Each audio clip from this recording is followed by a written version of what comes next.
natin ngayon is yung sa control of double acting cylinder. So nandito yung mga materials and equipments na gagamitin, yung power supply, yung sa switches. Ito is tinatawag na air supply unit. Ito yung manifold or yung mga pinagkokonektahan. This is the 5-2-way valve with a single solenoid. Then ito is yung double acting cylinder natin. So syempre mag-start tayo sa supply. Positive is i-connect natin sa 13 ng push button. Then yung 14 ng push button is still the positive na i-connect naman natin sa single solenoid. Yung isa naman is yung negative natin, nakakonect sa negative sa single solenoid. So ngayon, doon na tayo sa paglalagyan ng hangin.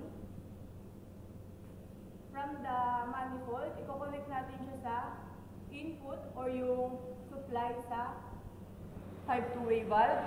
Then yung output natin palagi is yung 2 and 4. Yung 2 natin is i-connect natin sa isang dulo sa double single cylinder.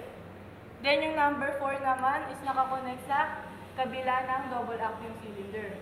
So yung problem natin is yung sinasabi na kapag finish daw natin itong bottle is lalabas yung sa rod ng piston rod. Then kapag binitawan natin siya is babalik siya sa panibago. So ayun. Magkatry tayo kung may hangin.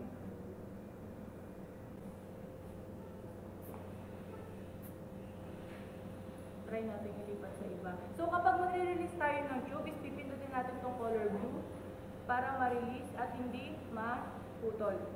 So ito try natin sa iba.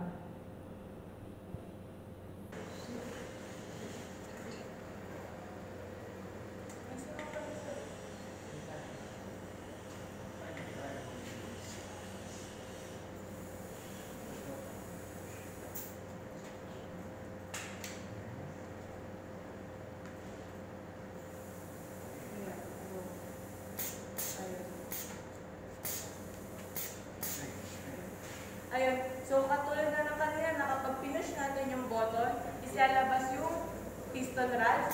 Yan. Then, babalik kapag nag-release. Ayun. So, kasi yung hangin natin is from the input, dito sa 2, from the 1, yung from the supply, 1, going to 2, which is yung output, pupunta sa piston, tapos, or sa double acting cylinder. Then, yung from the 2, pupunta sa 4, babalik dito, then 1. So, balik parang katulad ng circuit, pabalik-balik na.